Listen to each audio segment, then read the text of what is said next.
semuanya, apa kabar? Semoga semuanya dalam keadaan sehat. Karena kita pada kesempatan kali ini akan memasuki semester yang kedua untuk kelas 12. Jadi nanti materi pelajaran seni rupa itu akan menyesuaikan dengan jadwal. Jadi sesuai jadwal yang diberikan nanti akan ada ujian sekolah atau USBN. Jadi sebagian materi teori akan saya jelaskan pada semester ini, ya, materi seni rupa. Dan untuk keterampilan atau karyanya, berhubung nanti pertemuannya nggak lama, sekitar 4-5 pertemuan. Jadi karya keterampilan yang untuk penilaian semester 2 adalah karya yang sedang kalian kerjakan atau karya untuk ujian praktek. Ya, jadi nilai semester 2 itu nanti nilai yang berasal dari penilaian besar sendiri, ya, secara pribadi karena saya selaku guru seni rupa. Terus nanti untuk ujian prakteknya penilaiannya berdasarkan ada 3 dewan juri, selain SAR nanti ada 2 juri lagi untuk ujian praktek. Nah, untuk materi teorinya nanti kita akan belajar, sebetulnya saya hanya akan mengulang beberapa materi yang sudah kalian pelajari di kelas 10 dan kelas 11. Ya, jadi ada seni rupa terbagi ke dalam dua kriteria. Yang pertama berdasarkan sifat dan berdasarkan bentuk. Ya, kalau berdasarkan sifat itu ada karya seni terapan dan karya seni murni. Kalau berdasarkan bentuk, dia terbagi ke dalam dua juga, seni rupa 2 dimensi dan seni rupa 3 dimensi. Selain materi-materi yang lain nanti akan kita pelajari lebih lanjut pada pertemuan selanjutnya. Oke ya, kita masuk ke materi pelajaran di kelas 12 semester yang kedua. Pada semester ini kita nanti akan fokus pada materi-materi pengetahuan atau teori tentang seni rupa untuk persiapan kita nanti ujian sekolah ataupun USBN. Nah, saya hanya akan sekedar mengulang beberapa materi yang sudah saya berikan di kelas 10 dan 11, hanya sekedar mengingatkan kembali ya tentang seni rupa. Nah, seni rupa ini adalah sebuah cabang seni.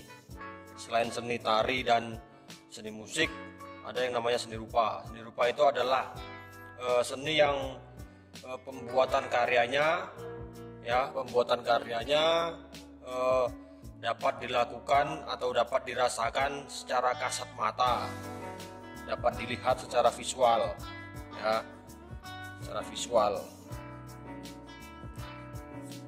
dan dapat dirasakan atau disentuh dengan indera peraba.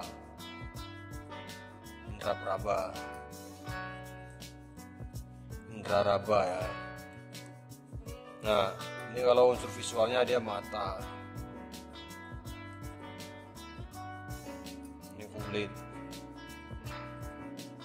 Jadi ada 2 konsep ini, jadi bisa dirasakan dengan indera peraba dan bisa dilihat secara visual, itu seni rupa. Dan dia hanya memiliki fungsi estetika atau keindahan. Estetika, indah. Nah, itu tentang seni rupa. Jadi seni rupa adalah kesenian, ya, atau seni yang penggunaan medianya dapat ditangkap secara kasat mata dengan visual dan juga dapat dirasakan atau disentuh dengan indera peraba dan memiliki nilai estetika atau nilai keindahan. Itu seni rupa. Nah, seni rupa kan terbagi ke dalam dua. Seni rupa terbagi ke dalam dua hal. Yang pertama itu berdasarkan sifat atau fungsi. Terus yang kedua berdasarkan bentuk atau media. Nah, kalau berdasarkan fungsi dia terbagi lagi ke dalam karya seni murni dan seni terapan.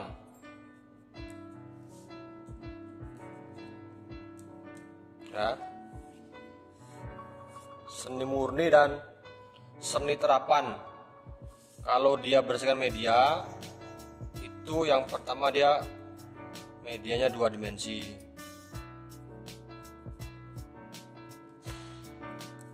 Tiga dimensi. Nah, 2 ini ya jangan sampai salah ya. Kalau berdasarkan sifat atau bentuk, sifat atau fungsinya dia merupakan seni murni dan seni terapan. Tapi kalau berdasarkan bentuk atau media, dia terbagi dalam karya 2 dimensi dan 3 dimensi. Oke, kita lanjut ke pembahasan yang pertama, berdasarkan sifat ya.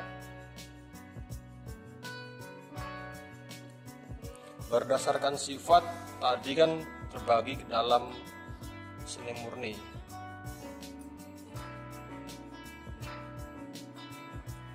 Murni berasal dari kata murni juga, jadi dia pure, dia hanya karya yang ditujukan atau dibuat yang hanya mementingkan fungsi estetikanya aja. Estetika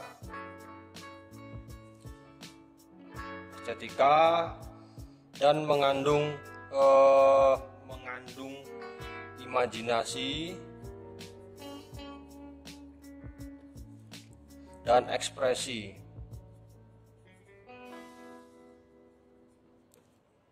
Jadi 3 ini adalah konsep besarnya seni murni ya. Jadi secara garis besar karya seni murni adalah karya seni rupa yang tujuan pembuatannya hanya untuk keindahan estetika menurut imajinasi dan ekspresi sang pembuat. Itu ya seni murni. Terus pembagiannya seni murni kan ada beberapa. Yang pertama itu seni lukis atau gambar, bisa juga komik seperti yang sudah kalian kerjakan di kelas 11. Terus yang kedua patung, seni patung ya. Patung ada banyak, ada patung monumen, ada miniatur.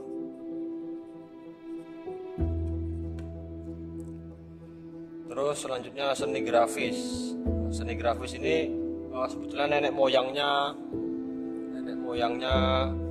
fotografi.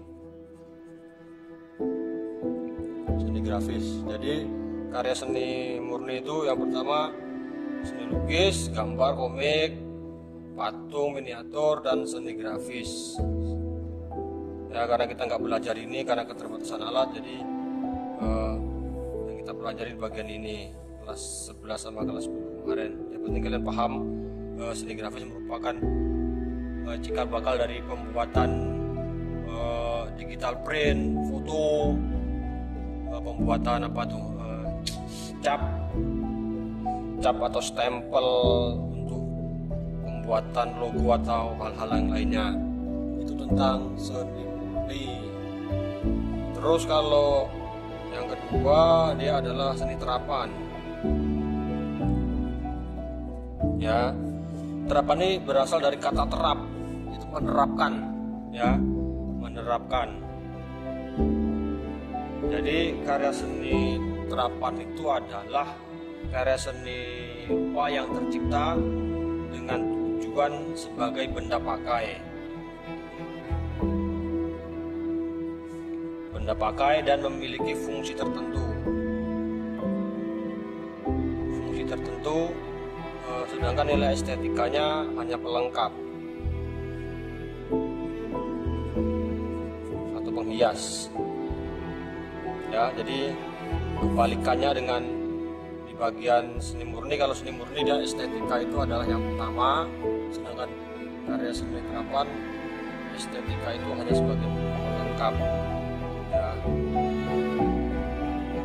Estetika itu pelengkap karena dia yang pertama dia harus jelas gunanya, bisa difungsikan. Jadi karya seni terapan yang baik adalah karya seni yang bisa digunakan sesuai dengan fungsinya, tetapi masih memiliki nilai keindahan. Itu karya seni terapan yang baik. Nah, contohnya ada banyak sebetulnya karya seni terapan. Bisa kalian lihat di sehari-hari atau di rumah kalian, seperti meja kursi, baju yang kalian kenakan, sepatu. Jadi sebetulnya semua benda yang dia memiliki fungsi pakai tertentu itu bisa dikatakan karya seni rupa terapan. Tergantung dia mau dibuat seperti apa. Semakin dia bentuknya estetikanya bagus, tentu karya seni terapan itu akan memiliki nilai jual atau estetikanya yang tinggi dibanding hanya sekedar fungsi pakai saja. Misalnya seperti ini kan kalau alat tulis ini kan sebetulnya kalau secara fungsi dia seni terapan ya, seni terapan. Jika dia dibuat estetika atau bentuknya indah ya kan, diberi warna-warni di bagian sini, diberi ukiran, tentu kan akan menaikkan harga jualnya. Jadi kalau di terapan itu nilai estetika adalah sebagai pelengkap atau bisa juga menambah nilai jual dari suatu karya seni rupa. Oke, nanti untuk materi selanjutnya akan kita pelajari di pertemuan